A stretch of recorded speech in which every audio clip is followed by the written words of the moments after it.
Isang magandang at mapagpalang araw po sa inyong lahat, mga minamahal naming tagapakinig. Muli, narito na naman ang inyong lingkod upang samahan kayo sa isa na namang paglalakbay ng puso. Isang kwentong hahamon sa ating pangunawa tungkol sa pamilya at pagmamahal. Sabi nila, ang pinakamalaking kayamanan na maaari nating angkinin sa mundo ay ang isang masayang pamilya. Ngunit paano kung ang mismong pamilyang inaakala mong iyong kanlungan ay siya palang magiging iyong kulungan? Paano kung ang pagmamahal na inaasahan mong magliligtas sa iyo ay siya palang lalasong unti-unting papatay sa iyong pagkatao? Angelo, anak. Ang mga salitang iyon ay isang mahinang bulong na lamang na halos nilamon na ng karimlan sa loob ng kwarto. Nakagapos ang mga kamay ni Luz Viminda sa likod ng silya. Ang magaspang na tela ay tila kumakagat sa kanyang balat sa bawat paghinga. May amoy ng alikabok at amag sa hangin. At tanging isang maliit na sinag ng liwanag mula sa siwang ng bintana ang nagbibigay kaanyuan sa kanyang kalbaryo. Ang hapdi sa kanyang mga pulsuhan ay wala ng saysay kumpara sa hapdi na tumatarak sa kanyang puso. Ngunit bago pa man dumating ang gabing ito, bago pa man ang kadilimang ito ay naging kanyang katotohanan, may isang panahong ang lahat ay tila perpekto. Ilang buwan lamang ang nakalipas, ang amoy ng nilulutong adobo ni Luz Viminda, ang paborito ng kanyang anak, ang siyang nagpupuno sa kabuuan ng kanilang bahay na pula. Ang tawanan ay malayang umaalingaw-ngaw sa kanilang maliit na sala. Sa hapagkainan, pinapanood niya ang kanyang nag-iisang anak, si Angelo, at ang manugang na si Mahalia, at isang ngiti ang kusang gumuhit sa kanyang mga labi. Ito ang kanyang pangarap, ang makitang masaya at buo ang pamilya ng kanyang anak. Inay, tikman niyo po ito, malambing na sabi ni Mahalia, sabay lagay ng pinakamalaking piraso ng manok sa plato ng biyenan.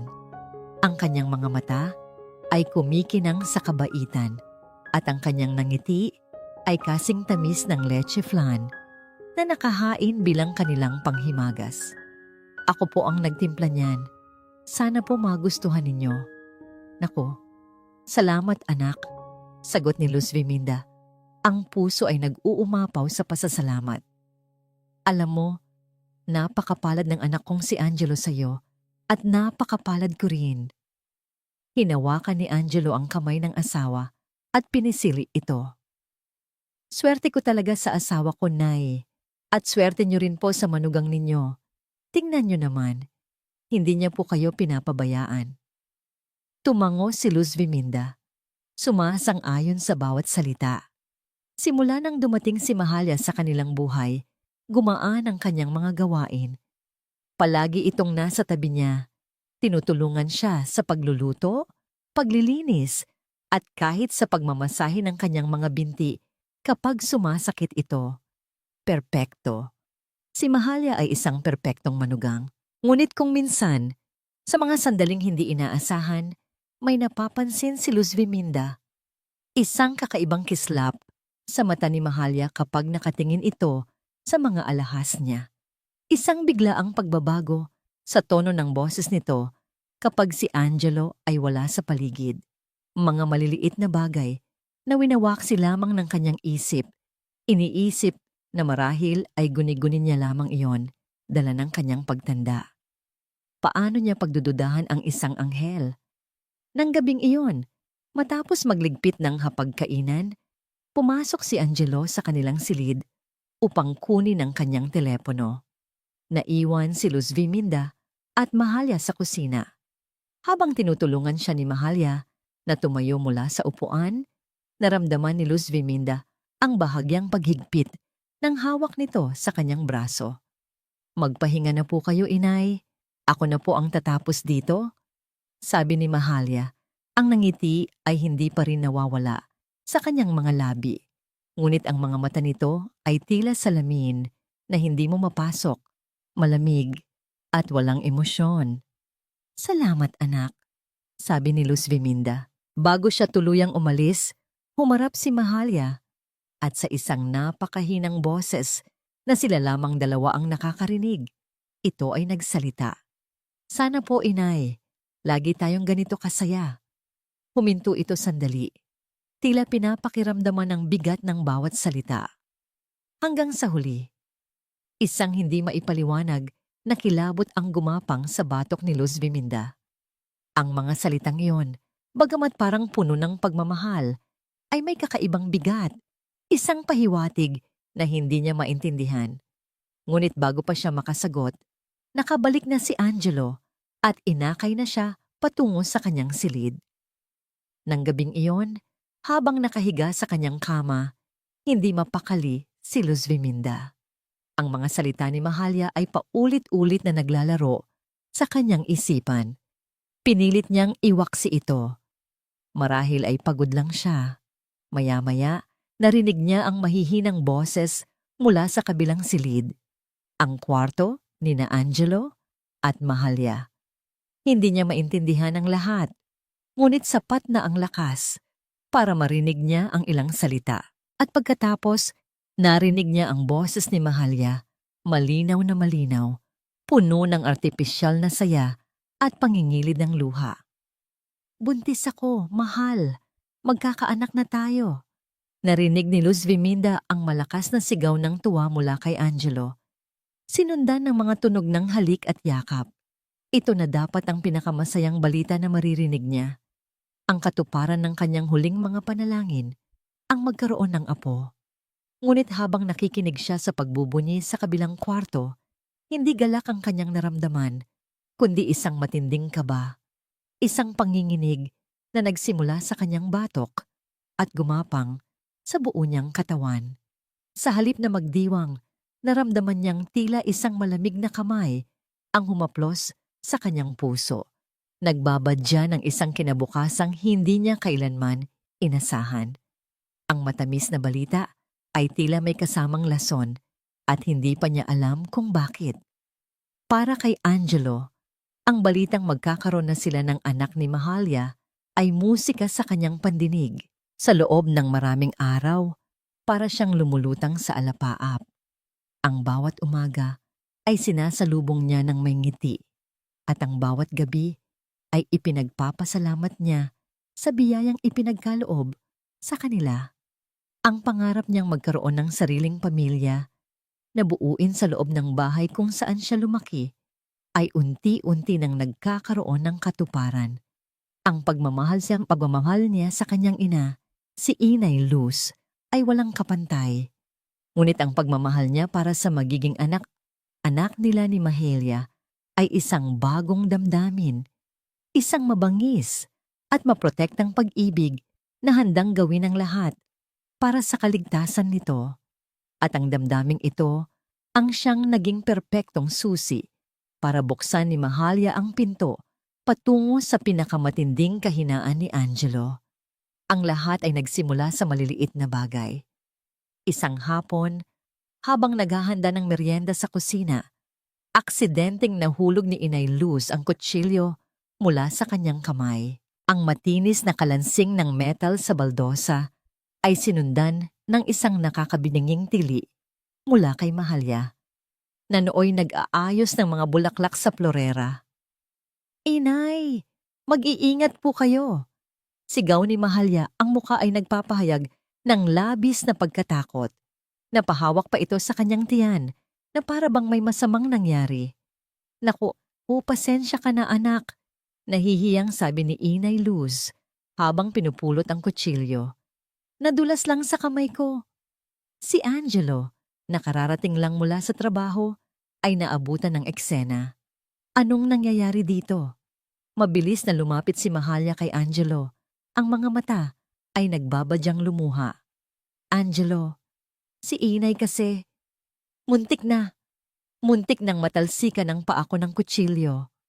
Tiningnan ni Angelo ang kanyang ina, na ngayon ay nakatayo na lamang sa gilid, bakas ang pagkahiya at pagkalito sa mukha. Nay, dahan-dahan lang po kasi.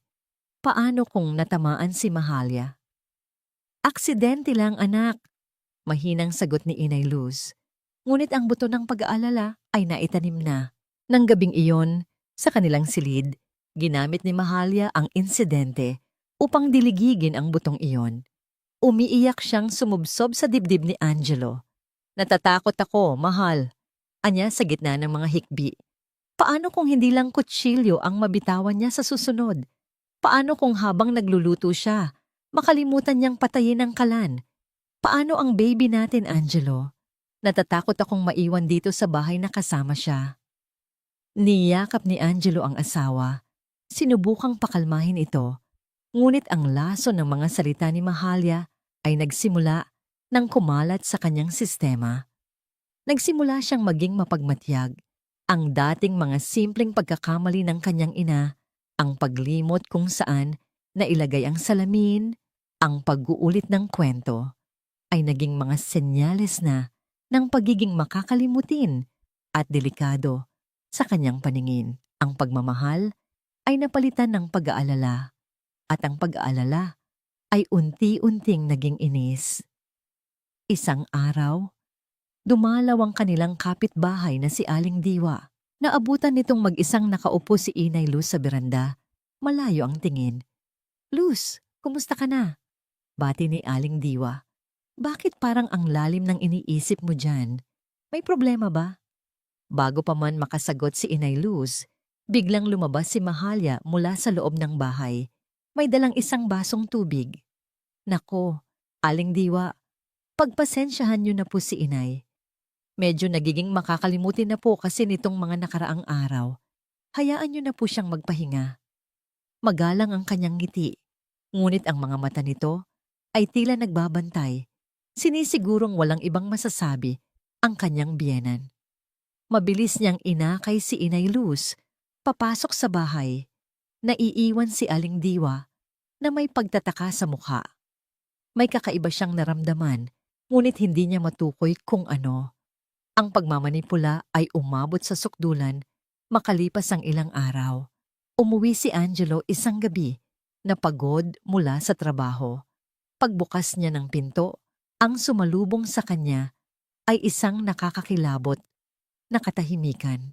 Tinawag niya ang pangalan ng asawa, ngunit walang sumasagot.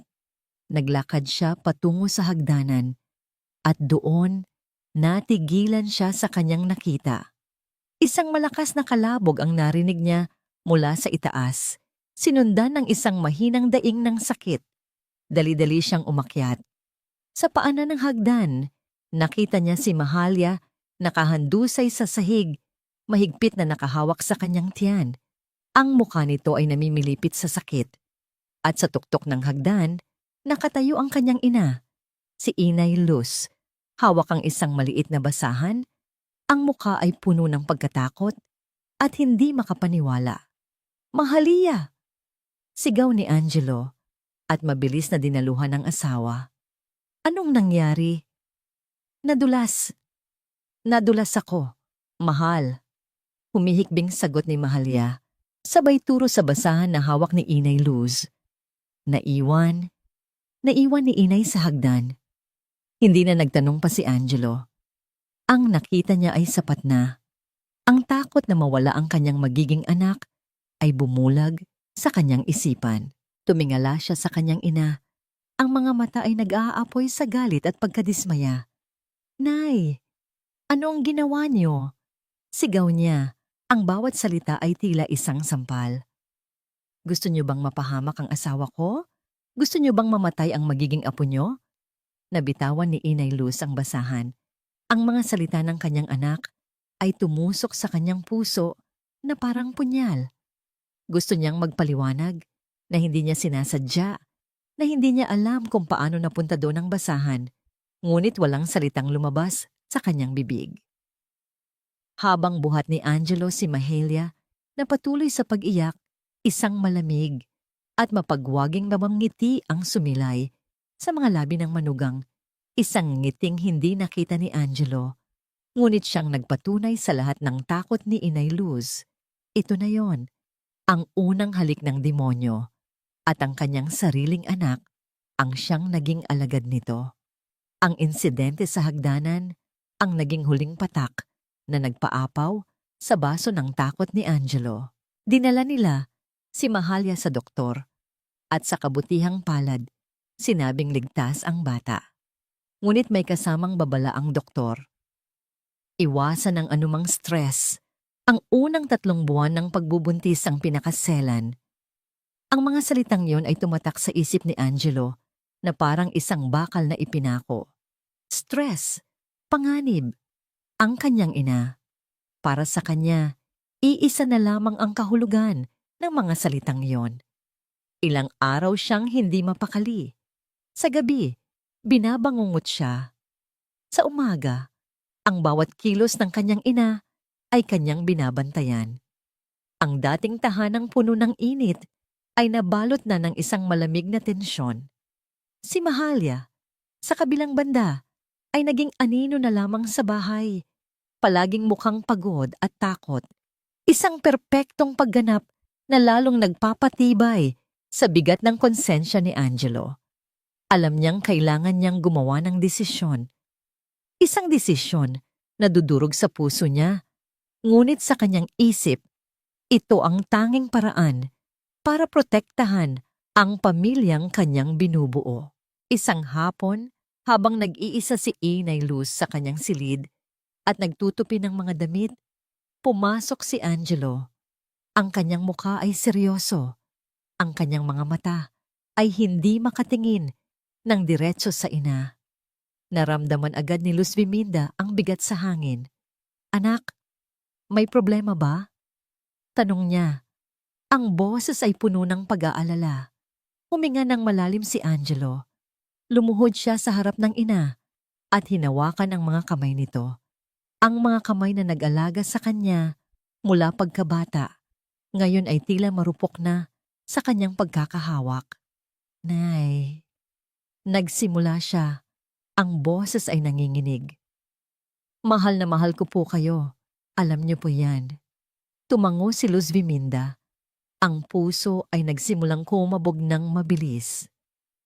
"Alam ko, anak. Ano ba yon? Pinapahirapan mo ang puso ko. Para po sa kaligtasan ng lahat, ne. Para po sa kaligtasan niyo.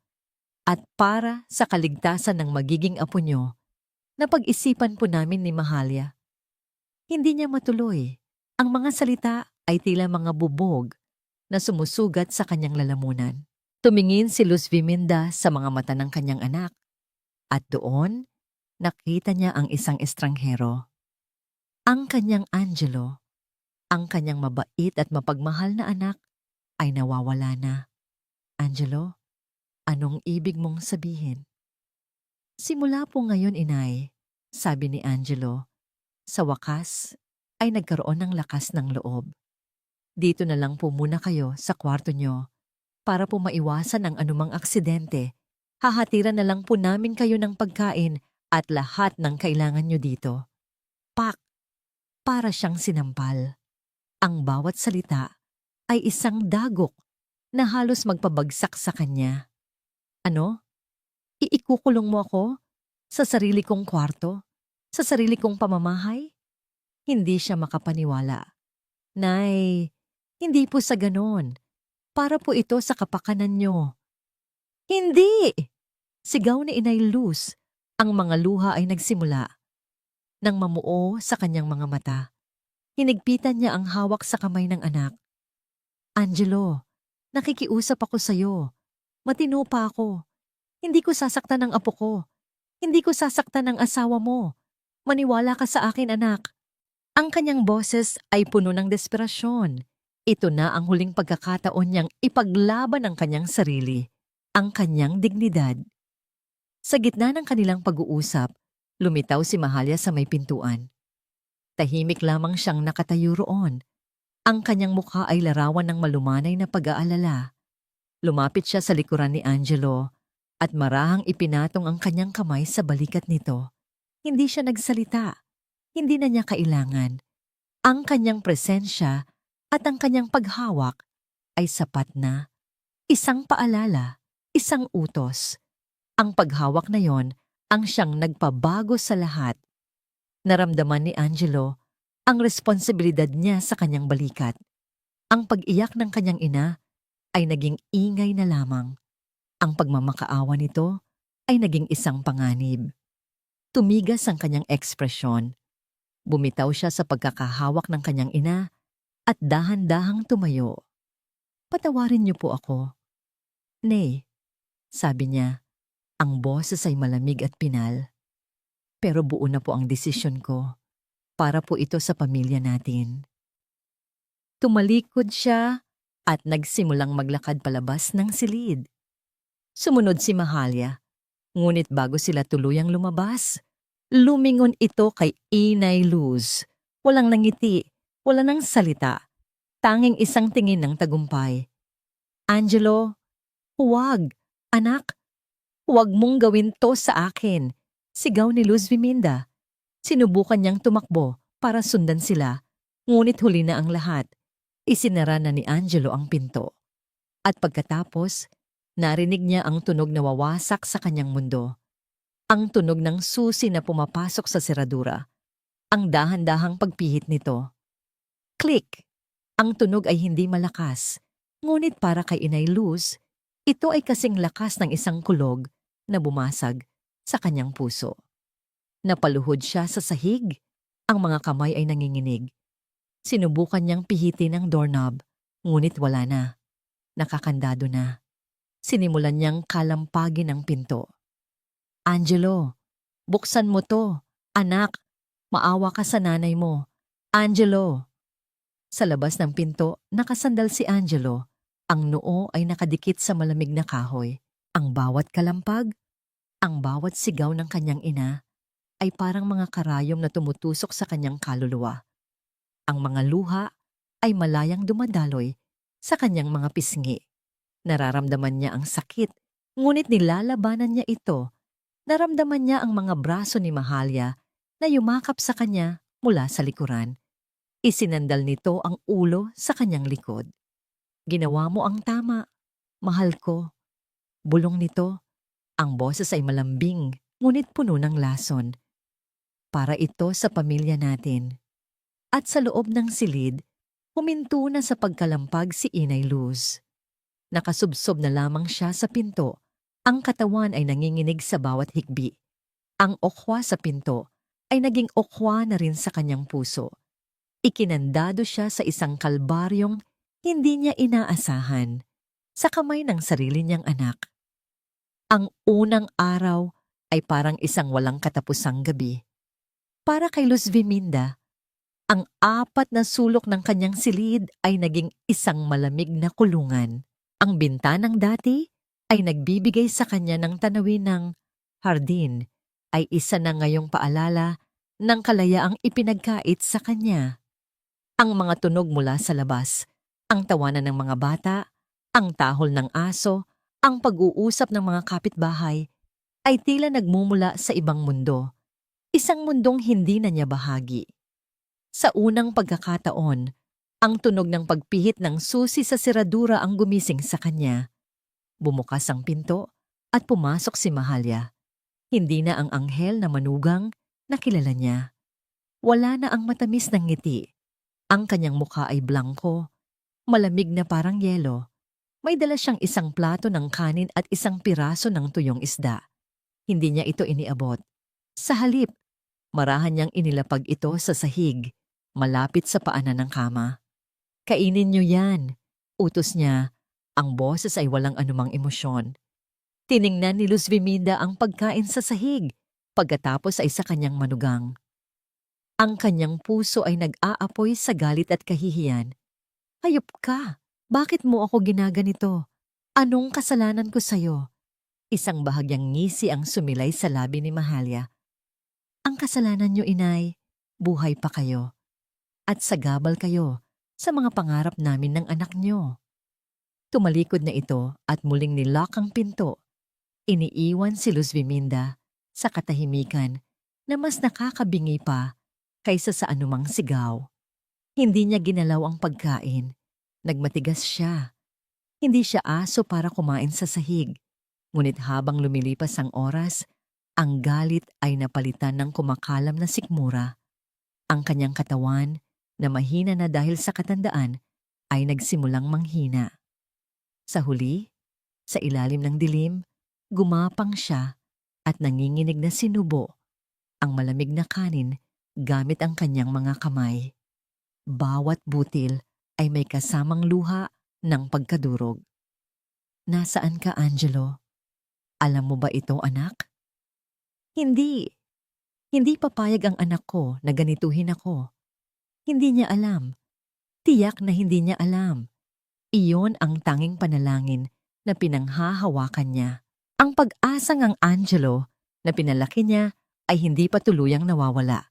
Na ito ay isang masamang panaginip lamang na gawa-gawa ni Mahalya. Ngunit ang mga sumunod na araw ay lalong nagpahirap sa kanya. Ang pagkain ay palaging tira-tira. Kung minsan ay panis pa. Ang tubig ay laging bitin. Nagmakaawa siya. Sumigaw.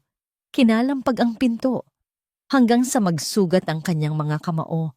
Ngunit tanging ang malamig na katahimikan ng kanyang sagot. Isang hapon, pumasok si Mahalya na may kakaibang kinang sa mga mata. May dala itong isang mahabang piraso ng tela. Ano yan? Kinakabahang tanong ni Luz Viminda. Umatras siya hanggang sa mapasandal sa pader. Masyado ka nang magulo, inay, sabi ni Mahalya sa isang mapanganib na kalmadong boses. Lagi mong kinakalampag ang pinto. Baka marinig ka ng mga kapitbahay.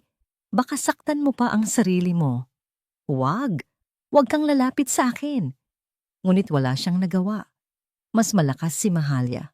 Hinawakan nito ang kanyang dalawang kamay at pilit na itinali sa headboard ng kama. Nagpumigla si Luz Viminda. Ginamit ang lahat ng natitirang lakas, ngunit para lamang siyang isang ibon na sinusubukang kumawala sa hawla ng isang agila.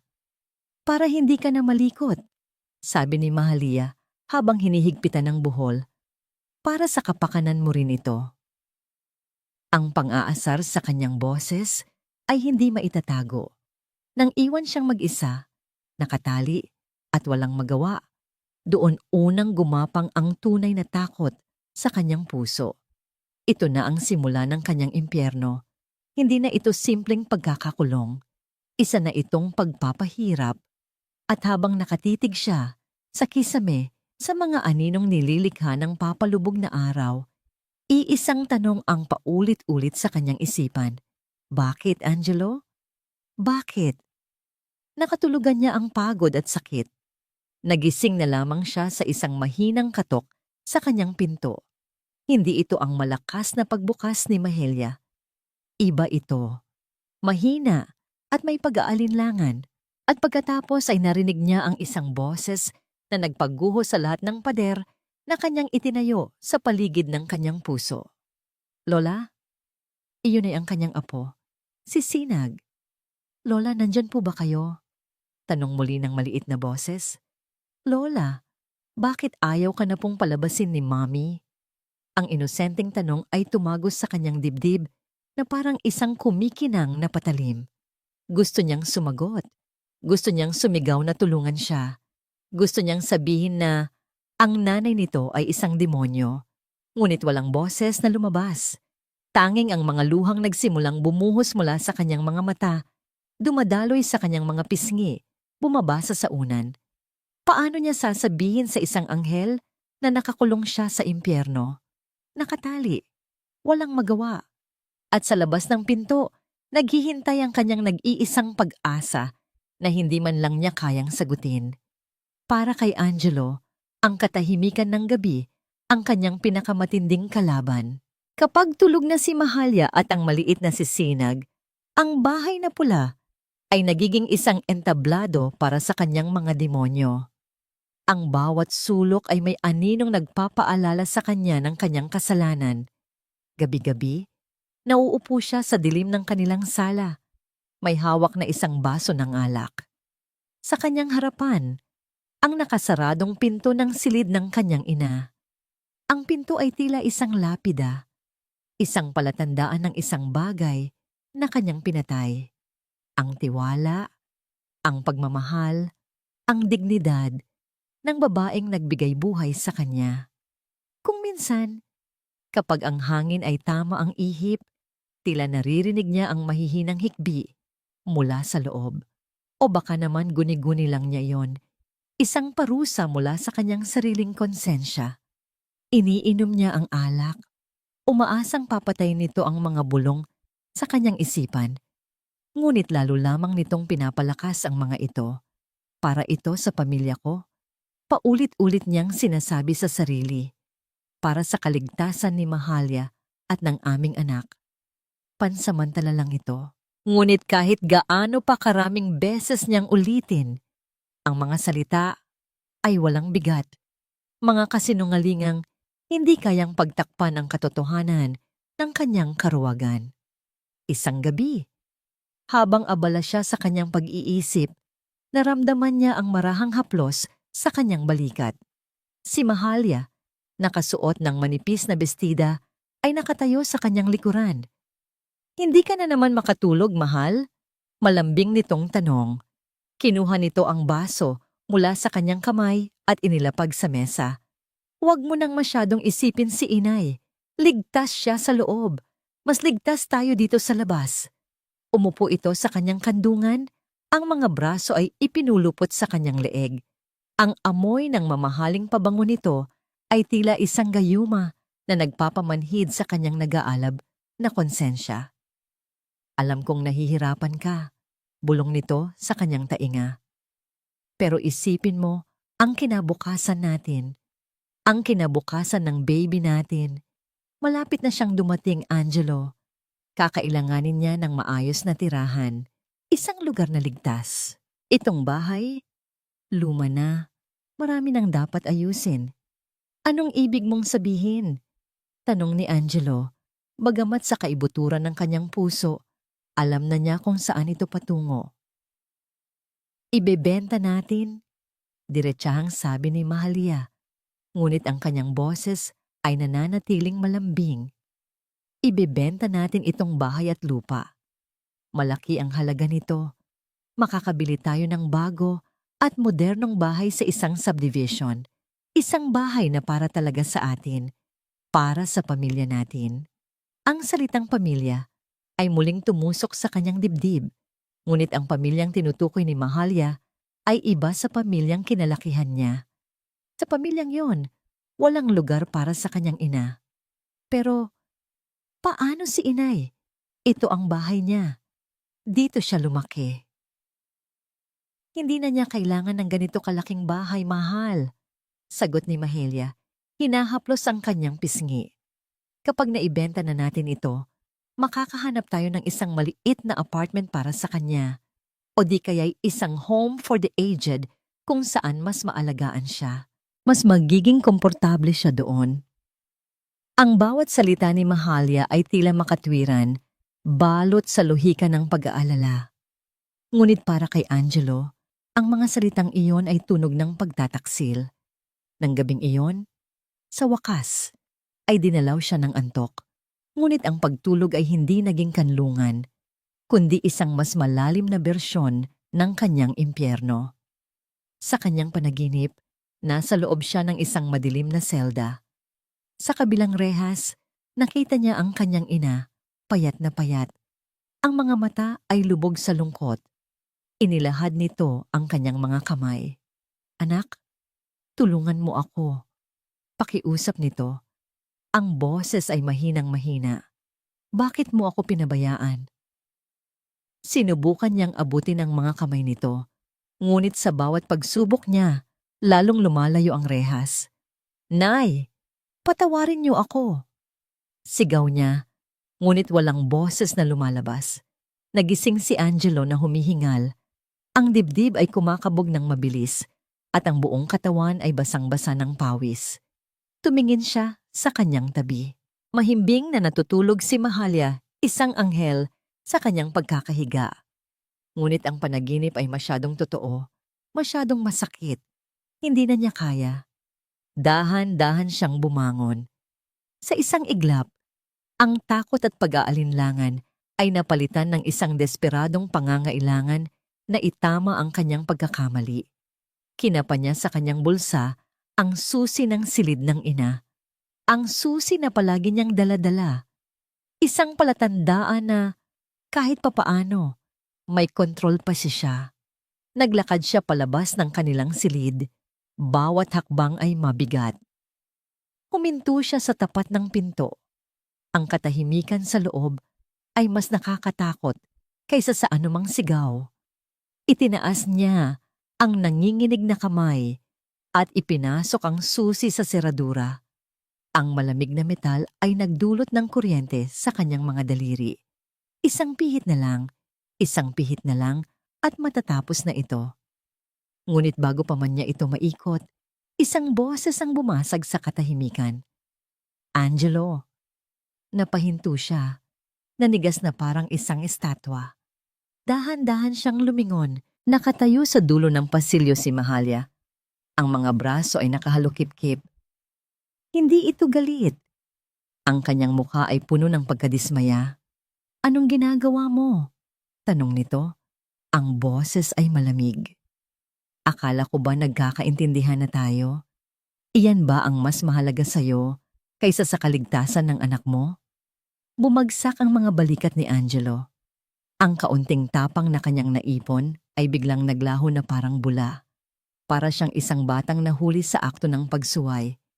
Dahan-dahan niyang binunot ang susi mula sa seradura at walang salitang sumunod pabalik sa kanilang silid.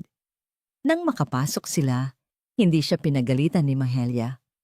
Sa halip, binuksan nito ang isang drawer at may kinuha mula roon, isang brown na folder.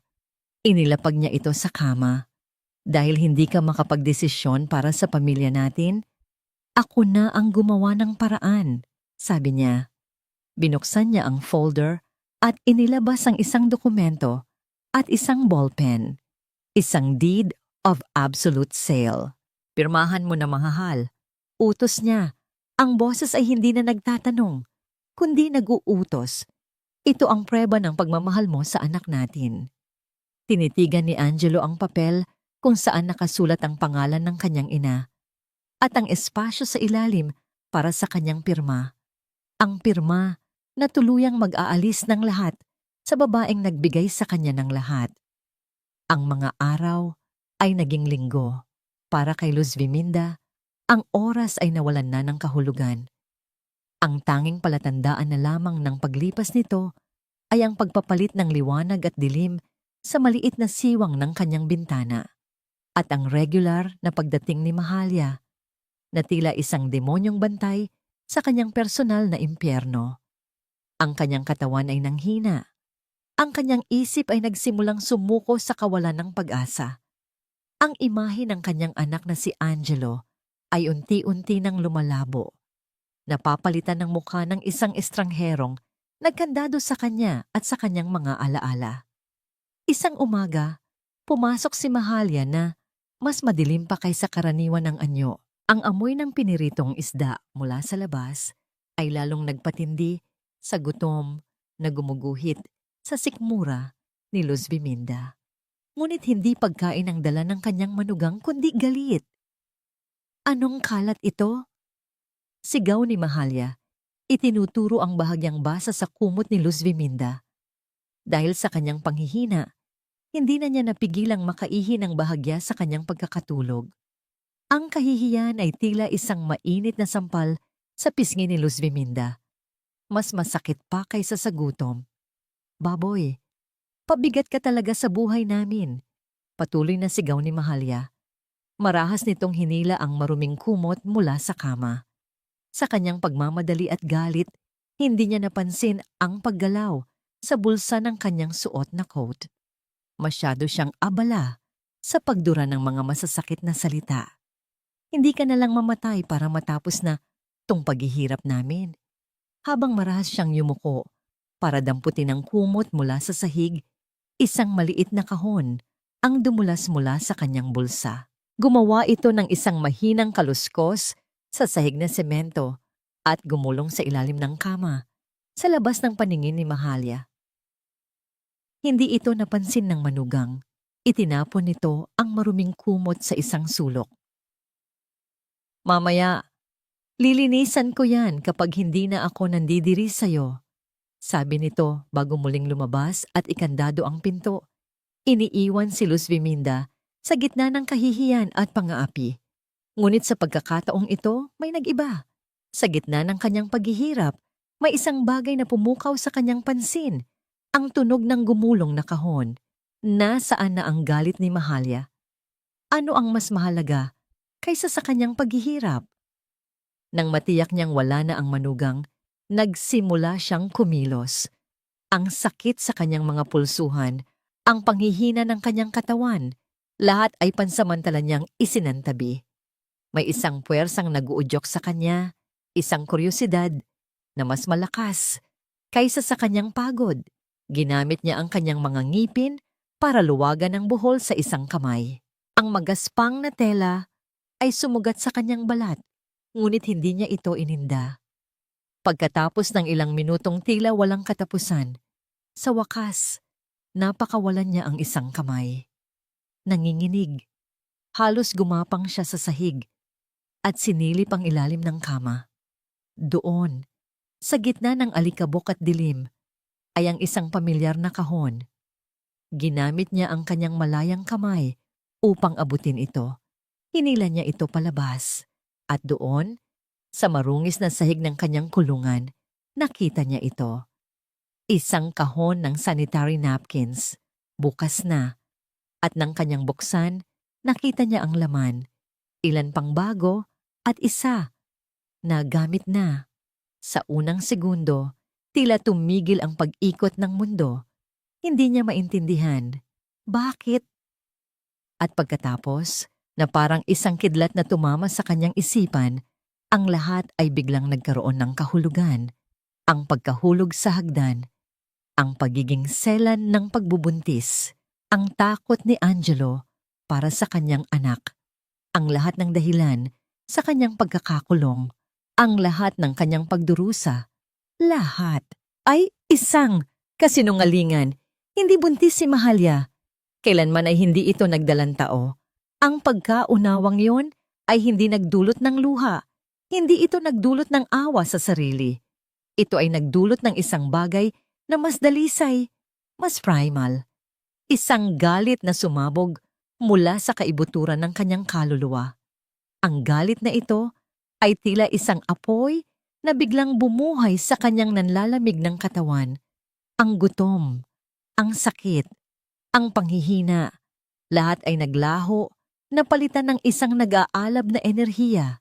Ikinulong siya, ginutom, tinrato na parang hayop, at ang kanyang anak, nilinlang ang kanyang sariling anak. Ninakaw mula sa kanya, lahat para sa isang kasinungalingang nabubulok. Hindi na siya ang Luz Viminda na biktima. Ang babaeng nakaluhod ngayon sa sahig ay hindi na ang babaeng handang mamatay sa lungkot. Itinali niyang muli ang kanyang kamay, tinitiis ang sakit, tinitiyak na walang makakahalata. Ngunit sa kanyang isipan, malaya na siya. Hindi na siya bilanggo ng kalungkutan, kundi isang sundalo na may misyon. Tumingin siya sa kanyang mga daliring nagasgas at bahagyang nagsugat dahil sa pagpupumiglas niya sa lubid. May bahid ng dugo. Sa kanyang isipan, isang ideya ang nagsimulang mabuo. Isang desperado at mapanganib na plano.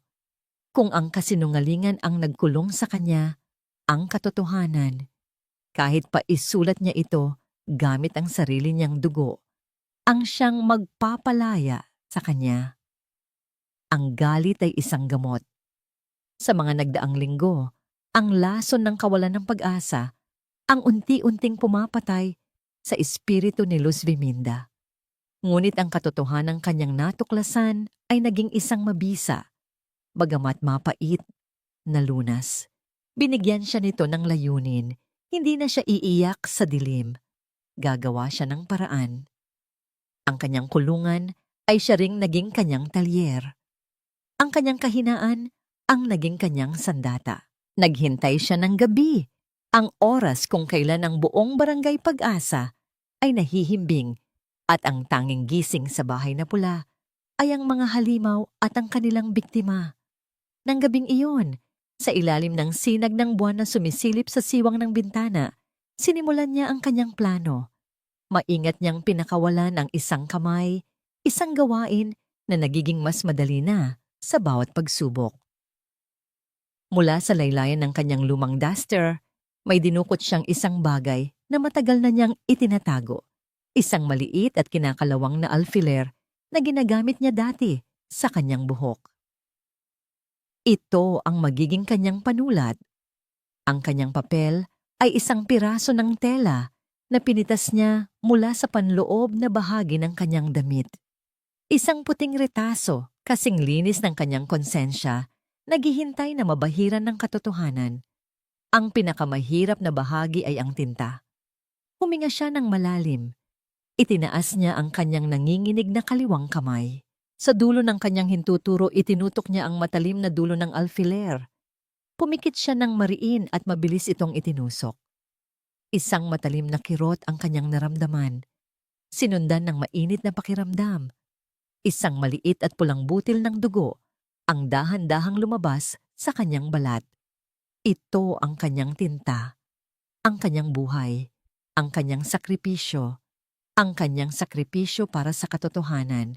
Dahan-dahan niyang isinawsaw ang dulo ng alfiler sa butil ng dugo na namuo sa kanyang daliri.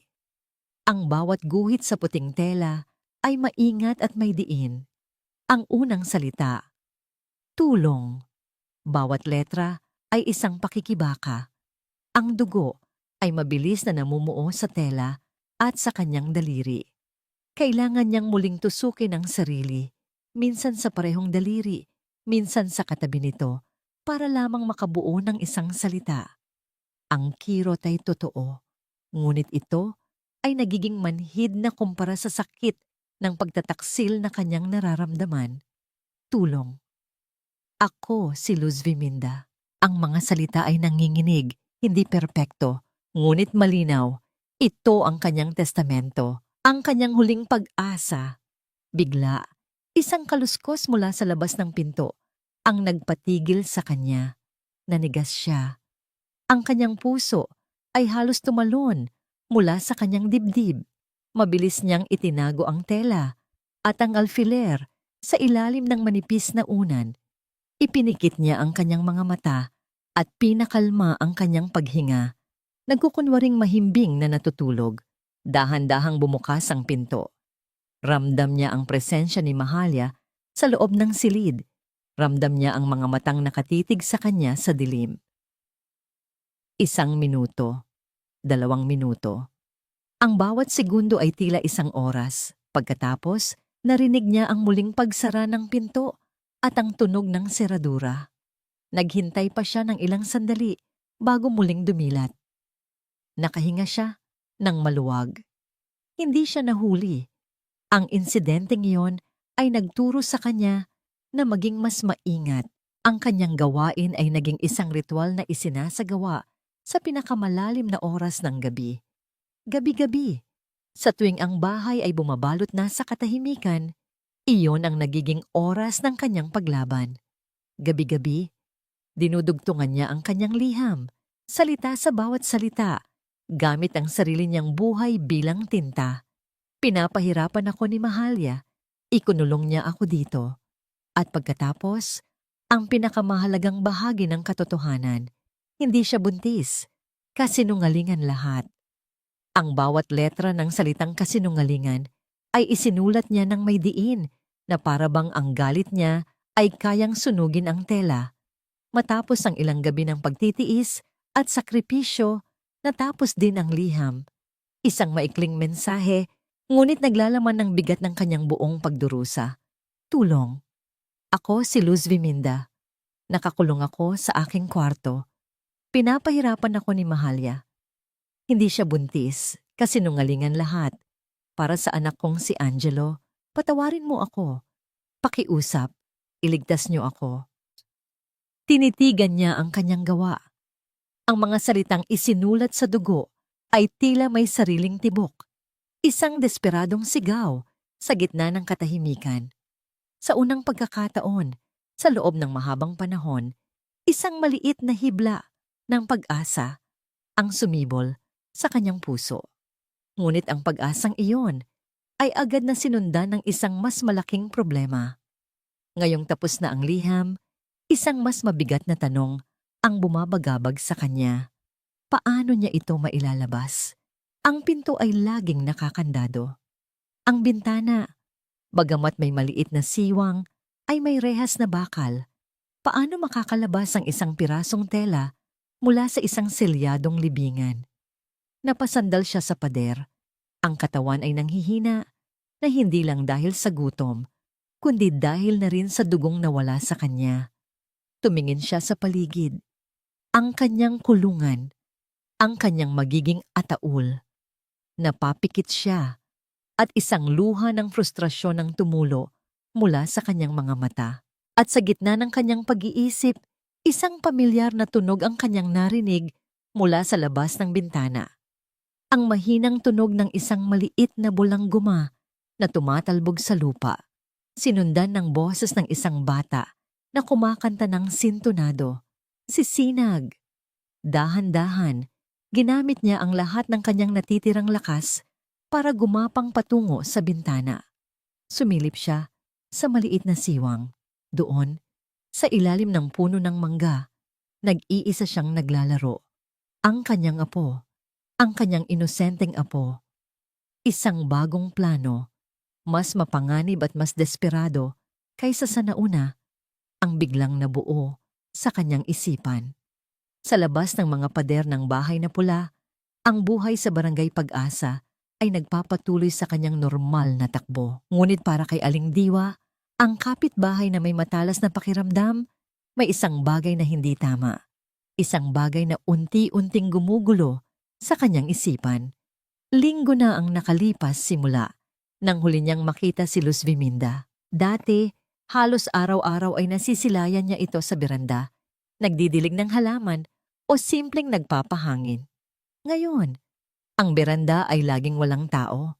Ang mga halaman ay nagsisimula ng matuyo. Ang buong bahay ay tila nababalot sa isang kakaibang katahimikan, isang katahimikang hindi mapanatag. Isang hapon, habang nagwawalis sa kanyang bakuran, sinubukan niyang muling usisain si Mahalya na nooy nagdidilig ng halaman sa harapan. "Mahalya, iha," tawag niya. "Kumusta na pala si Luz? Matagal-tagal ko na siyang hindi nakikita. May sakit ba siya?" Lumingon si Mahalya. Isang matamis na ngiti ang agad na sumilay sa kanyang mga labi. Ngunit hindi ito umabot sa kanyang mga mata. "Ay naku, Aling Diwa. Mabuti naman po siya. Medyo masungit lang po ang panahon, kaya pinagpapahinga ko na lang po muna siya sa loob. Alam niyo na po, matanda na. Madaling kapitan ng sakit." Ang sagot ay tila makatwiran. Ngunit para kay Aling Diwa, ito ay masyadong ensayado. Masyadong perpekto. "Ganun ba? Pakikumusta mo na lang ako sa kanya, ha? Sabihin mo, miss na miss ko na ang aming kwentuhan. Makakarating po." Magalang na sagot ni Mahalya bago ito mabilis na pumasok sa loob, tila iniiwasan ang anumang karagdagang tanong. Tinitigan ni Aling Diwa ang nakasaradong pinto. Ang kanyang hinala ay lalong tumitindi. Pinagpapahinga o ikinukulong? Tanong ng isang maliit na boses sa kanyang isipan. Iwinaksi niya ito. Sino ba naman siya para manghusga? Ngunit hindi niya mapigilan ang kanyang sarili na sumilip paminsan-minsan sa bintana ng silid ni Luz Viminda. Umaasang masilayan man lang ang anino nito. Ngunit wala. Palaging wala. Samantala, sa loob ng bahay, isa pang inosenteng kaluluwa ang nakakaramdam ng pagbabago. Si Sinag, sa kanyang murang edad na 6 na taon, ay alam na may mali. Hindi niya ito maintindihan ng lubusan, ngunit nararamdaman niya ito sa hangin, sa mga titig ng kanyang ina, at sa malungkot na mga mata ng kanyang ama. Ang kanyang Lola Luz, ang laging nagbabasa sa kanya ng kwento at nagbibigay sa kanya ng candy, ay bigla na lang naglaho. Sabi ng kanyang mommy, may sakit daw si Lola at kailangang magpahinga.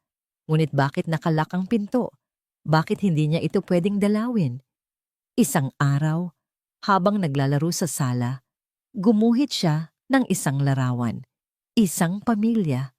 Nandoon siya, masayang nakangiti. Katabi niya si Lola Luz, hawak ang kanyang kamay. Sa kabilang dulo ng papel, malayo sa kanila, iginuhit niya ang kanyang mommy at daddy. Maliliit at walang mga mukha. Nakita ito ni Mahalia. "Ano yan, anak?" tanong nito. Sinisikap na maging malambing. "Pamilya po natin," sagot ni Sinag. Hindi tumitingin. Kinuha ni Mahalia ang papel. Ang kanyang ngiti ay biglang naglaho nang makita ang distansya niya at ni Angelo mula sa bata at sa matanda. "Bakit kami malayo?" Nagkibit balikat lang si Sinag. "Kasi po, parang lagi kayong galit." Hindi nakasagot si Mahalia. Kinuha nito ang papel, nilukot, at itinapon sa basurahan. "Maglaro ka na lang sa labas at huwag kang lalapit sa kwarto ng lola mo. Nagpapahinga siya. Naiintindihan mo?" Ang kanyang boses ay may diin. Isang babala na naintindihan ng bata. Lumabas si Sinag sa bakuran. Dala-dala ang kanyang maliit na bola. Doon mas malaya siya. Mas malayo sa tensyon na bumabalot sa kanilang bahay. Ngunit ang kanyang paglalaro ay palaging napupunta sa iisang lugar. Sa ilalim ng puno ng mangga, malapit sa bintana ng silid ng kanyang lola. Umaasa siyang marinig man lang ang boses nito. Madalas siyang kinakausap ni Aling Diwa mula sa bakod.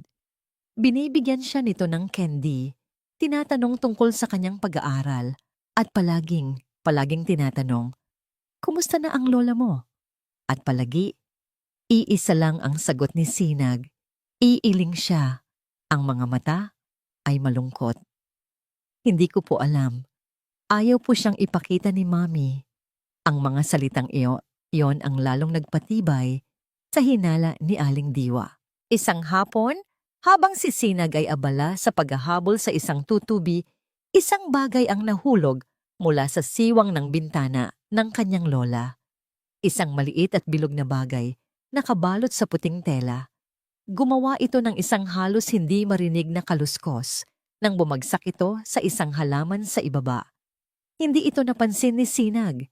Masyado siyang abala sa kanyang paglalaro.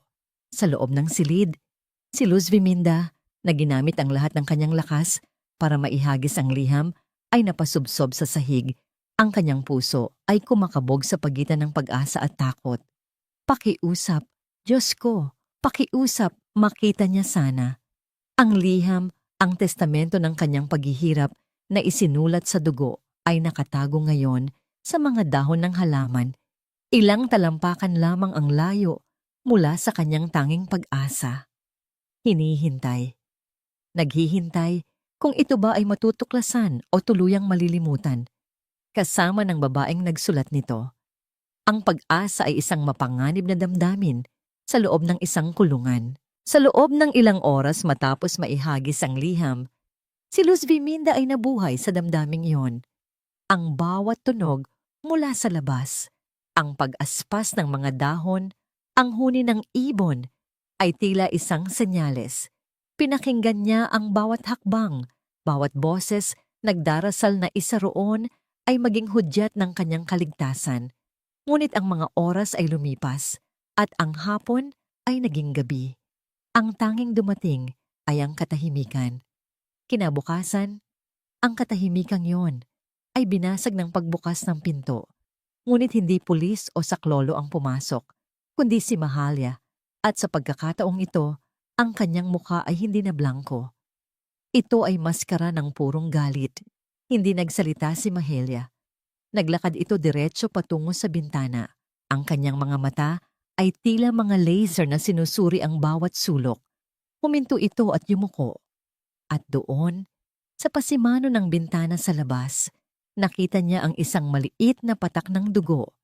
Isang patak na hindi napansin ni Luz Viminda sa kanyang pagmamadali. Dahan-dahang lumingon si Mahalia. Ang kanyang tingin ay tumama kay Luz Viminda na parang isang palakol. "Ano ang ginawa mo?" tanong na niya. Ang bawat salita ay mabagal at puno ng panganib. Hindi sumagot si Luz Viminda. Ngunit ang takot sa kanyang mga mata ay sapat ng kumpirmasyon. Lumapit si Mahalya. Akala mo matalino ka ano? Hinawakan niya ng mahigpit ang panga ni Luz Viminda. Pinipilit itong tumingin sa kanya. Akala mo matatakasan mo ako? Akala mo may tutulong sa'yo? Walang-wala ka na. Matanda ka. Ako ang Diyos sa impyernong ito. Binitiwan niya ito ng marahas dahilan para tumama ang ulo ni Luz Viminda sa pader. Isang alon ng sakit at pagkahilo ang gumapang sa kanya, ngunit hindi ito kasing sakit ng malamig na katotohanan na bumabalot sa kanya. Nahuli siya, nabigo siya. Nasaan ang sinulat mo? Sigaw ni Mahalya, sinisimulang halughugin ang buong silid na parang isang buhawi. Itinaob niya ang kutsyon, ibinuhos ang laman ng maliit na aparador. Tiningnan ang ilalim ng kama. Wala kang makikita. Mahinang sabi ni Luz Viminda. Ang boses ay nanginginig, ngunit may bahid ng huling katapangan. Nasa labas na. Ang pag-amin na yon ang siyang nagsilbing gatong. Sa apoy ng galit ni Mahalya, huminto ito sa paghahanap at humarap sa kanya. Isang demonyo na may ngiti sa mga labi. Nasa labas na? Magaling. Kung ganoon, wala ka ng silbi sa akin. Ang sumunod na mga sandali ay isang malabong panaginip ng sakit para kay Luz Viminda. Hinila siya ni Mahalya patayo at itinulak pabalik sa kama. Kinuha nito ang telang panali at sa pagkakataong ito, hindi na lamang ang kanyang mga kamay ang itinali. Itinali nito ang kanyang mga paa. Hinigpitan niya ang mga buhol hanggang sa halos hindi na makadaloy ang dugo. Gusto mong magsumbong, sabi ni Mahalya sa pagitan ng kanyang paghingal. Sige, tingnan natin kung may boses ka pa para magsalita pagkatapos nito. Hayop ka. Iyon na lamang ang salitang nagawa ni Luz Viminda na bigkasin bago siya tuluyang maubusan ng lakas. Ako ang hayop? Tumawa si Mahalya, isang tawang walang kagalakan. Tingnan mo ang sarili mo. Ikaw ang hayop dito. Nakatali, walang magawa. Naghihintay na lang mamatay. Papatayin kita, inay. Bulong nito, ang hininga ay mainit at mabaho sa kanyang tainga. Pero hindi mabilis. Dahan-dahan. Hihintayin kong magmakaawa ka. Hihintayin kong hanapin mo ang anak mo na matagal ka nang kinalimutan. At kapag nangyari yon, ako mismo ang tatapos sa'yo. Pagkatapos noon, umalis na si Mahalya. Iniwan siyang nakagapos na parang isang hayop na kakatayin. Hindi na siya binigyan ng pagkain. Hindi na siya binigyan ng tubig. Ang tanging kasama niya sa silid ay ang sakit, ang dilim, at ang umaalingaw-ngaw na boses ni Mahalya sa kanyang isipan. Ang pag-asa na kanyang pinanghawakan ay naging isang laso na ngayon ay dahan-dahang pumapatay sa kanya. Bawat minuto ay isang pagtitiis. Ang kanyang lalamunan ay tuyong-tuyo. Ang kanyang sikmura ay tila kinakain ng sarili nito. Ang kanyang isip ay nagsimulang maglakbay. Nakita niya ang mukha ni Angelo nung ito ay bata pa. Nakangiti at tumatawag sa kanya. Inay! Inay! Angelo! Bulong niya sa kawalan. Ang kanyang boses ay isang garalgal na tunog na lamang. Anak! Patawad! Dahan-dahan, ang dilim sa silid ay nagsimulang lamunin ang kanyang paningin. Ang sakit ay unti-unting napalitan ng isang kakaibang pamamanhid. Wala nang galit, wala nang takot. Tanging ang isang malalim at nakakapanghinang pagod. Sumusuko na ang kanyang katawan. Ito na ang katapusan. Ang huling hibla ng pag-asa ay naputol na. Sa labas ng bahay na pula, sa ilalim ng puno ng mangga, isang batang lalaki ang naglalaro. Habang hinahabol niya ang isang tumatalon na tipaklong, natisod siya sa isang nakausling ugat. Bumagsak siya, ang kanyang pagbagsak ay pinigilan ng malambot na mga dahon ng isang halaman. Habang sinusubukan niyang bumangon, naramdaman ng kanyang mga daliri ang isang bagay na malambot at bilog sa lupa. Isang bagay na hindi dapat nandoon. Kinuha niya ito. Isang maliit na piraso ng tela, marumi, at tila may mga mantsa. Dahil sa kuryosidad, dahan-dahan niya itong binuklat. Ang piraso ng tela sa kamay ni Sinag ay magaan. Ngunit para sa kanya, ito ay may kakaibang bigat. Hindi ito katulad ng mga laruan niya. Ang mga letra na nakasulat dito ay nanginginig at hindi pantay-pantay. At ang kulay, hindi ito tinta. Ito ay kulay kalawang, madilim na pula, at may bahagyang kakaibang amoy na nagpapaalala sa kanya noong minsan siyang nasugatan sa kanyang tuhod. Dugo. Hindi niya maintindihan ang lahat ng salita. Masyado pa siyang bata, ngunit nabasa niya ang mga pinakamahalaga. Tulong, Luz Viminda, kulong, Mahalia, at ang pangalan ng kanyang ama, Angelo. Isang malamig na takot ang gumapang sa kanyang munting katawan. Alam niyang galing ito sa kanyang lola, at alam niyang hindi ito isang ordinaryong sulat. Ito ay isang lihim, isang mapanganib na lihim. Ang unang pumasok sa kanyang isip ay ang kanyang mami, ngunit mabilis din itong nawala.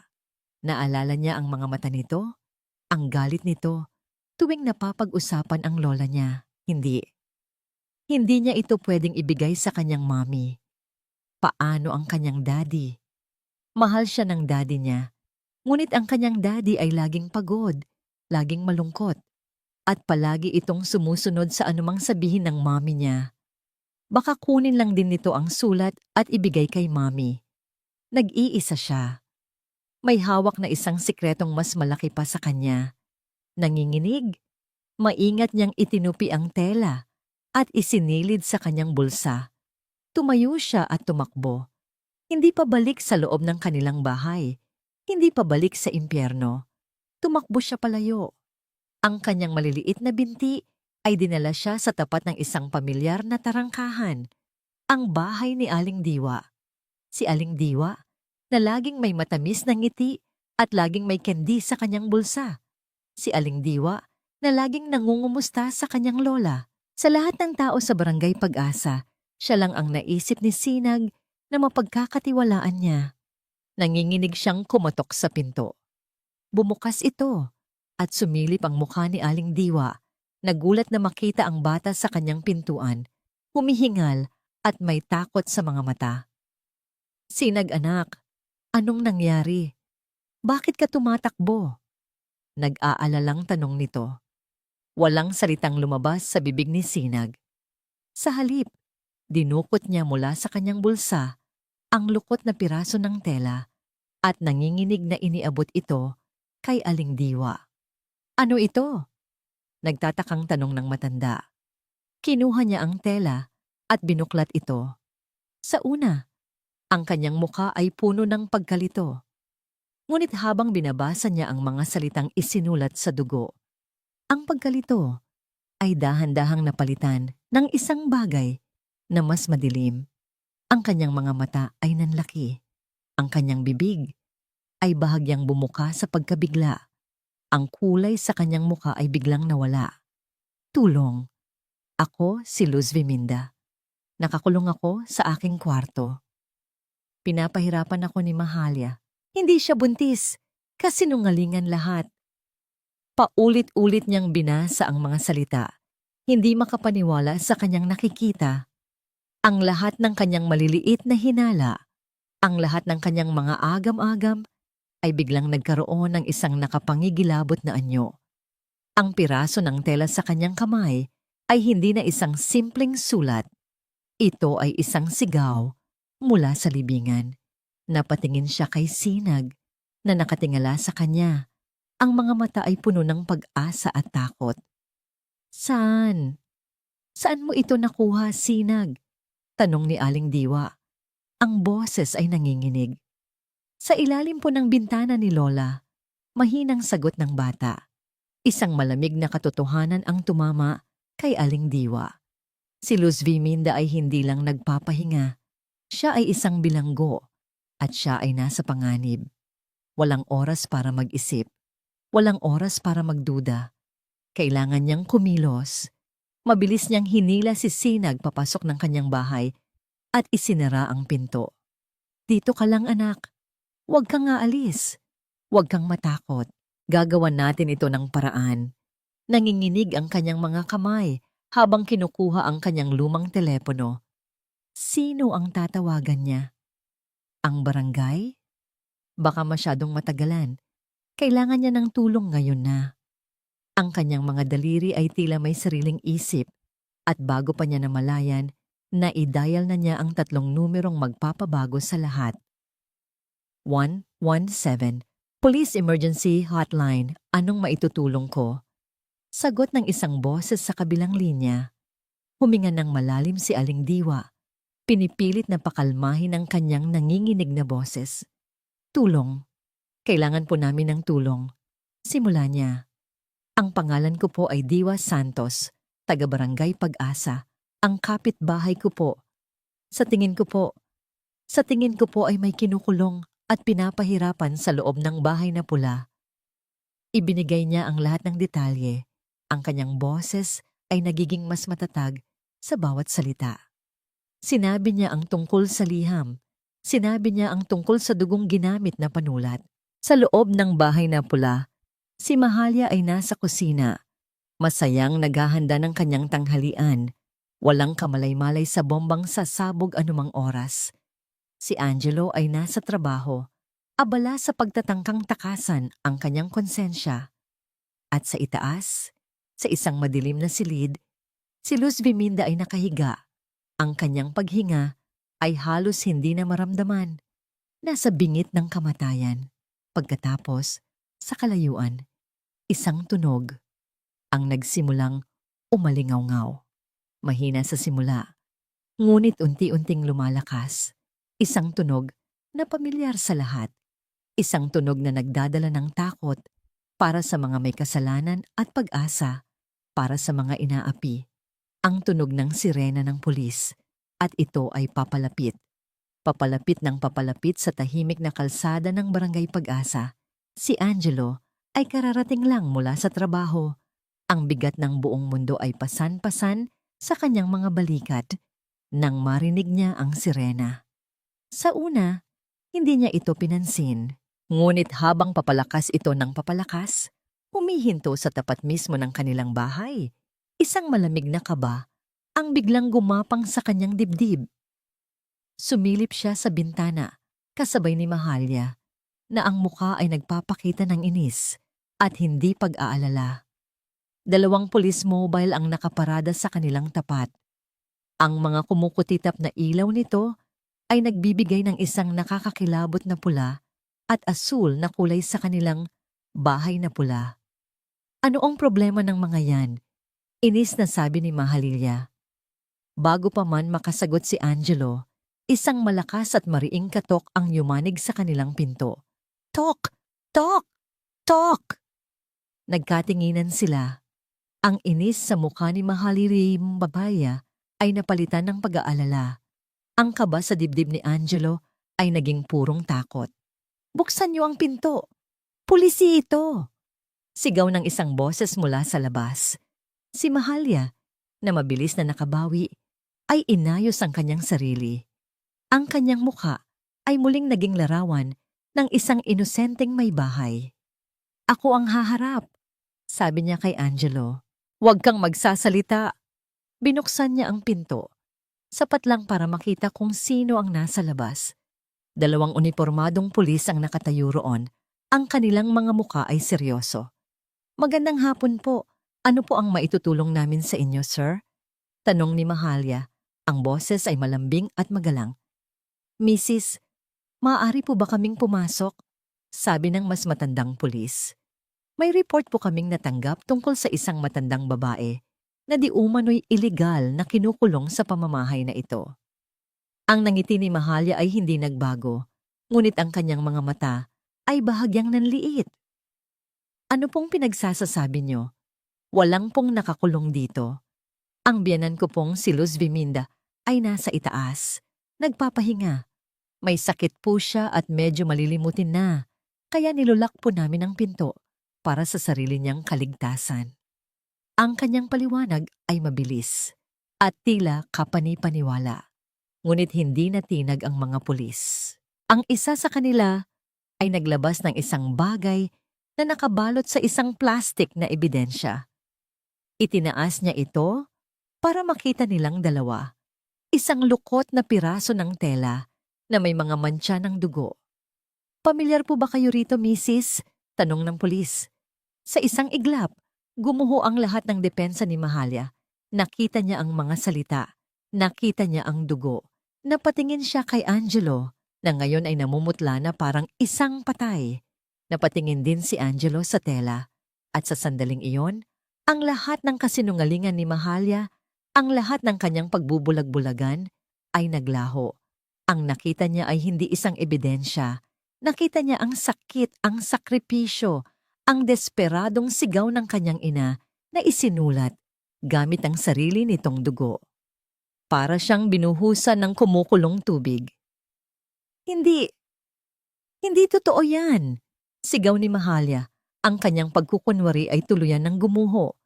Gawa-gawa lang yan ng matandang yon. Baliw siya. Kung ganoon, wala pong problema kung aakyatin namin ang inyong ina para kumustahin siya, hindi ba? Sabi ng pulis at hindi na naghintay ng sagot.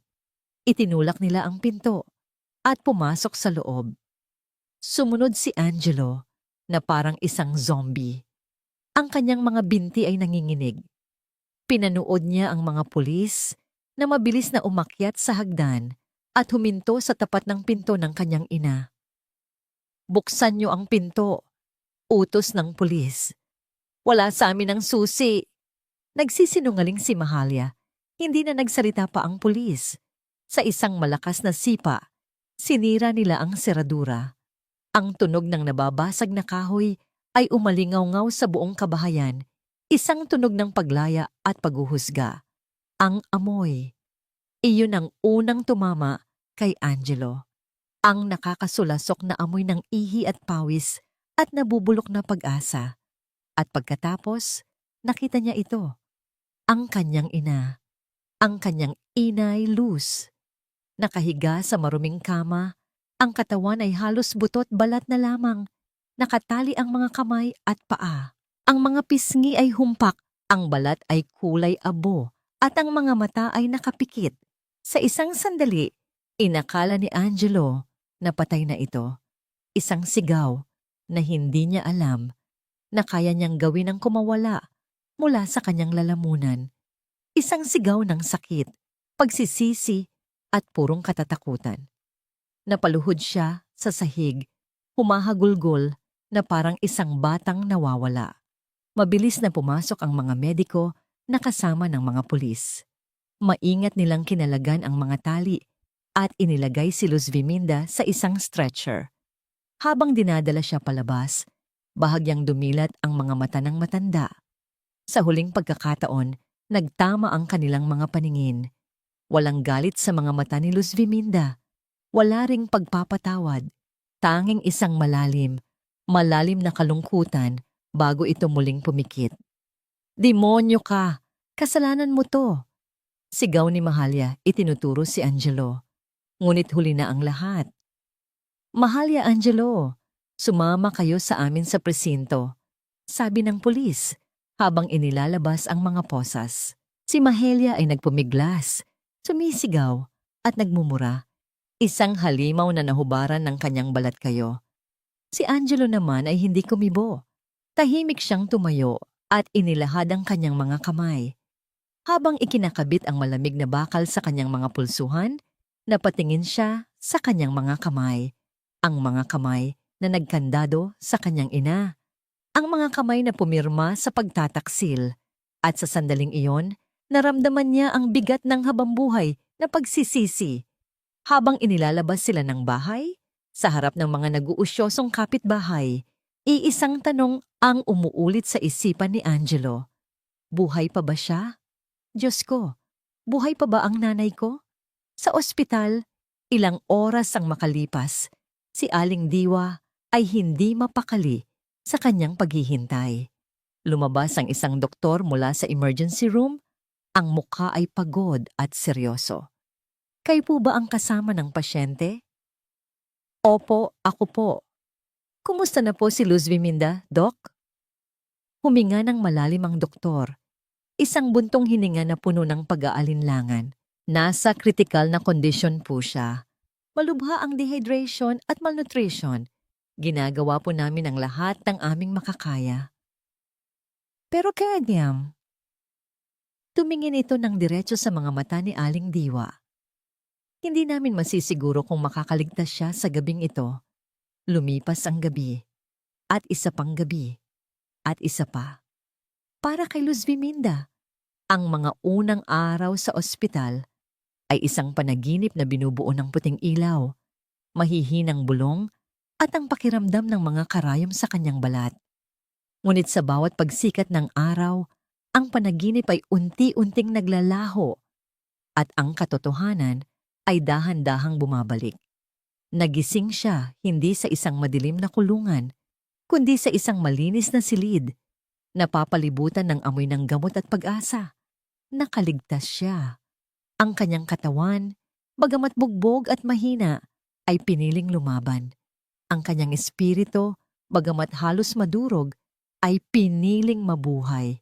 Lumipas ang ilang buwan. Ang balita tungkol sa nangyari sa bahay na pula ay kumalat sa buong barangay Pag-asa na parang apoy. Si Mahalia at Angelo ay nilitis at nahatulan ng mahabang pagkabilanggo. Ang kaso ng serious illegal detention at frustrated parricide ay naging mabigat na kadenang habang buhay nilang dadalhin. Ang bahay, na naging saksi sa lahat ng kasalanan at pagdurusa, ay tuluyan ng isinara at nabalot sa katahimikan. Si Luz Viminda ay inilipat sa isang home for the aged na pinapatakbo ng mga madre, isang lugar na tahimik at napapaligiran ng isang malawak na hardin. Si Aling Diwa ang naging kanyang tagapag-alaga. Dinadalaw siya araw-araw. Dala-dala ang kanyang mga paboritong pagkain at mga kwento mula sa labas. Isang hapon, habang nakaupo sila sa hardin, iniabot ni Aling Diwa ang isang liham kay Luz Viminda. Galing sa bilangguan, sabi niya, mula kay Angelo. Matagal na tinitigan ni Luz Viminda ang sobre, ang sulat kamay ng kanyang anak, ang sulat kamay na minsan niyang tinuruan. Nanginginig ang kanyang mga kamay habang binubuksan ito. Si Aling Diwa na ang nagbasa nito ng malakas para sa kanya. Ang liham ay puno ng pagsisisi. Mga salitang paulit-ulit na humihingi ng tawad. Mga salitang nagpapaliwanag kung paano siya nabulag sa kasinungalingan. Kung paano siya naging duwag. Sa dulo ng sulat may isang tanong. Inay, mapapatawad niyo pa po ba ako? Hindi sumagot si Luz Viminda. Itinupi niya lamang ang liham at inilagay sa kanyang kandungan. Ang pagpapatawad ay isang salitang napakadaling sabihin. Ngunit napakahirap ibigay, lalo na kung ang sugat ay kasinlalim ng karagatan. Maya-maya, isang pamilyar na boses ng bata ang tumawag sa kanyang pangalan. Lola. Napalingon si Luz Viminda at isang ngiti. Isang tunay at taos-pusong ngiti ang sumilay sa kanyang mga labi sa unang pagkakataon sa loob ng napakatagal na panahon.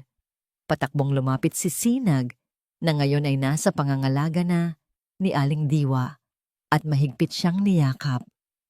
Lola, may dala po akong drawing para sa inyo, masayang sabi ng bata. Ipinakita nito ang isang papel. Nabasa ko Sina. Nakaguhit doon ang dalawang tao sa ilalim ng isang malaking araw. Isang matandang babae na nakangiti at isang batang lalaki na mahigpit ang hawak sa kamay nito. Sino ito? Malambing na tanong ni Luz Viminda. Tayo po, Lola, sagot ni Sinag. Kasi po, kayo ang araw ko. Isang luha ang pumatak mula sa mata ni Luz Viminda. Ngunit hindi ito luha ng kalungkutan, kundi luha ng pasasalamat. Hinaplos niya ang buhok ng kanyang apo, ang batang ito na sa kanyang kawalang malay ang naging kanyang tagapagligtas. Hindi apo, sabi niya. Ang boses ay mahina, ngunit matatag. Ikaw, ikaw ang sinag ng buhay ko. Hinawakan niya ang maliit na kamay ng bata at pinisil ito ng mahigpit. Ang pangalan mo ay Sinag, isang sinag ng liwanag. Tandaan mo yan palagi. Kahit gaano pa kadilim ang gabi, palaging may darating na sinag sa umaga. Sa mga salitang yon, nahanap niya ang kanyang kasagutan. Hindi pa niya kayang patawarin si Angelo. Marahil ay hindi niya ito magagawa kailanman. Ngunit sa pagmamahal niya sa kanyang apo, natutunan niyang muling tumingin sa hinaharap. Ang pagpapatawad ay hindi para sa taong nagkasala, kundi para sa sarili mong kapayapaan. At ang kapayapaan niya ay narito. Hawak-hawak ang kanyang kamay. Magkasama silang nanatili sa hardin, ang lola at ang kanyang apo. Pinanood nila ang dahan-dahang paglubog ng araw sa kanluran. Ang kalangitan ay nag-aalab sa mga kulay kahel at lila. Isang dapit hapon, ang pagtatapos ng isang madilim na kabanata at ang pangako ng isang bagong umaga. Hindi lahat ng sugat ay naghihilom. May mga peklat na mananatili habang buhay, ngunit ang kwento ni Luz Viminda ay hindi nagtapos sa sakit at pagtataksil. Nagtapos ito sa hardin, sa ilalim ng papalubog na araw, sa piling ng isang batang nagpatunay na ang tunay na yaman ng isang pamilya ay hindi nasusukat sa anumang ari-arian. Ito ay nasusukat sa pagmamahal na kayang tumagos sa pinakamadilim na pader, isang pagmamahal na kayang magbigay ng liwanag, isang sinag sa gitna ng dapit hapon. At dito po nagtatapos ang ating kwento. Isang paalala sa ating lahat na ang tunay na pundasyon ng isang pamilya ay hindi ang bahay na tinitirhan, kundi ang pagmamahal, paggalang, at pag-aaruga na nananahan sa loob nito. Ang kasakiman ay isang apoy na kayang tupukin ang pinakamatibay na relasyon, at ang pagtataksil, lalo na mula sa isang minamahal, ay isang sugat na mahirap paghilumin. Ngunit sa huli, ang katotohanan ay palaging hahanap ng paraan upang lumabas, at ang liwanag, gaano man kaliit, ay kayang puksain ang pinakamalalim na dilim. Maraming salamat po sa inyong walang sawang pagsubaybay at pakikinig. Sana po ay may napulot kayong aral at inspirasyon mula sa kwento ni Inay Luz at ni Sinag. Ang inyong suporta ang siyang nagbibigay sa amin ng lakas upang magpatuloy na magbahagi ng mga kwentong tulad nito. Nais po naming marinig ang inyong mga saloobi. Ano po ang masasabi ninyo sa ating kwento? Anong bahagi ang pinakatumatak sa inyong puso? At anong uri ng mga kwento pa ang nais ninyong marinig sa mga susunod nating paglalakbay? I-comment nyo lang po sa ibaba. Hindi dito nagtatapos ang ating paglalakbay. Marami pa pong kwentong kasing ganda at mas puno ng aral dito sa aming channel. Kung nagustuhan nyo ang kwentong ito, i-like, i-share sa pamilya at mga kaibigan. At mag-subscribe na rin para lagi kayong updated sa mga susunod pa naming kwento. I-click nyo ang notification bell para kayo ang unang makarinig kapag may bago kaming upload. Muli, ito po ang inyong lingkod, nag-iiwan ng isang paalala. Alagaan at mahalin natin ang ating mga pamilya, sapagkat sila ang ating tunay na kayamanan. Pagpalain po kayo ng Panginoon, kayo at ang inyong buong pamilya. Hanggang sa muli,